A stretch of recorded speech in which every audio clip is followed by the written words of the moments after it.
আসছি পরের খবরে। রাষ্ট্রপতিকে অপমানের অভিযোগে তোলপাড়, মুখ্যমন্ত্রীর আক্রমণের পাল্টা পোস্ট। মুখ্যমন্ত্রীর আক্রমণের পাল্টা পোস্ট করল বিজেপি। গতকাল রাষ্ট্রপতি ও প্রধানমন্ত্রীর পুরনো ছবি দিয়ে আক্রমণ শানান মুখ্যমন্ত্রী মমতা বন্দ্যোপাধ্যায়। কে দাঁড়িয়ে কে বসে কারা অপমান করে, গতকাল পুরনো ছবি দেখিয়ে নিশানা করেন মুখ্যমন্ত্রী। এক্স হ্যান্ডেলে ভিডিও পোস্ট করে পাল্টা জবাব দিল এবার বিজেপি। লালকৃষ্ণ আডবাণীকে ভারতরত্ন দেওয়ার মুহূর্তকে বিকৃত করার চেষ্টা। প্রোটোকল অনুযায়ী ভারতরত্ন দেওয়ার সময় অনুষ্ঠানে উপস্থিত বাকিরা সবাই বসে থাকেন, কোনো বিধিভঙ্গ হয়নি। সস্তার রাজনীতি তৃণমূলের। ভুয়ো তথ্য ছড়ানোর বদলে দেশের সর্বোচ্চ সাংবিধানিক পদকে সম্মান দিন। ফের সক্রিয় তৃণমূলের ভুয়ো খবরের কারখানা, এমনটাই আক্রমণ শানিয়ে মন্তব্য বিজেপি। বিজেপি এক্স হ্যান্ডেলে যে পোস্ট করেছে সেই পোস্ট আপনাদের সামনে।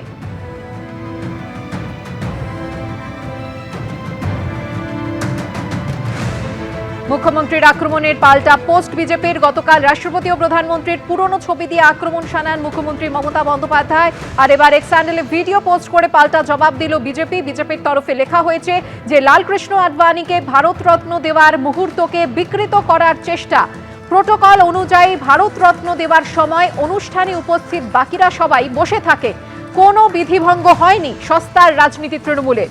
ভুয়ো তথ্য ছড়ানোর বদলে দেশের সর্বোচ্চ সাংবিধানিক পদকে সম্মান দিন, এমনটাই পোস্টে উল্লেখ বিজেপির। গতকাল মেট্রো চ্যানেলের এসআইআর ধর্ণা মঞ্চ থেকে মুখ্যমন্ত্রী কিভাবে আক্রমণ শানান শুনুন। যারা বলছেন, বিশেষ করে মাননীয় প্রধানমন্ত্রীজি, এইটা আপনার জন্য। আপনি মাননীয় রাষ্ট্রপতি একজন মহিলা এবং ট্রাইবেল লিডার, তাকে সম্মান দেন? তাহলে বলুন কেন প্রধান রাষ্ট্রপতি দাঁড়িয়ে আছে এবং আপনি বসে আছেন?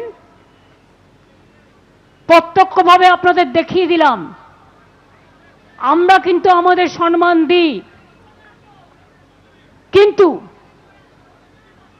কিন্তু এরা সম্মান দেয় না। ভালো করে ধরে থাকো, ব্যাস ঠিক আছে। সম্মান কারা দেয় আর কারা দিতে পারে না, এই ছবিটাই তার প্রমাণ করে দেবে। আমরা সম্মানীয় সব চেয়ারকেই সম্মান করি, আর প্রধানমন্ত্রী নির্বাচন আসলে ভোট পাখির মতো বাংলাকে আক্রমণ করেন আর যা তা বলেন। মিতালি বাগ তো ঠিক বলেছে, ভোটের আগে মনে পড়ে বাউরি, বাগদি, লোধা, সবর, মুন্ডা, সাঁওতালি, যে কোনো ভাষার কথা, মতুয়া, রাজবংশী, কামতাপুরী, হিন্দিভাষী, কারো কথা মনে পড়ে? মনে পড়ে না। এসআইআর নিয়ে মুখ্যমন্ত্রীর ধর্নার সমর্থনে দিনহাটায় অনশনে উদয়ন গুহ। এসআইআর এর নামে বৈধ ভোটারদের নাম বাতিলের চক্রান্তের অভিযোগে তাঁর এই অনশন।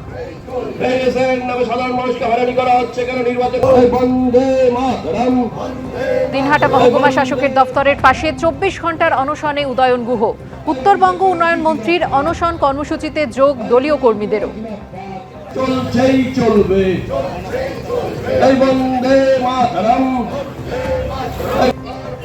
জবাব তুমি দেবে না। এবিপি আনন্দ, এগিয়ে থাকে, এগিয়ে রাখে।